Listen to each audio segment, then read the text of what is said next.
এটা হলো গরু। গরুকে ইংলিশে বলে কাউ। এটা হলো ছাগল। ছাগলকে ইংলিশে বলে গোট। এটা হলো ভেড়া। ভেড়াকে ইংলিশে বলে শিপ। এটা হলো মহিষ।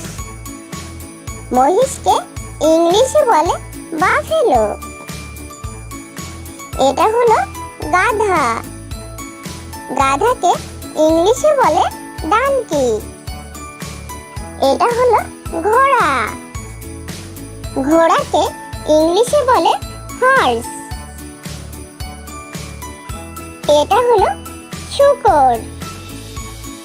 শূকরকে ইংলিশে বলে পিগ অথবা সুইল।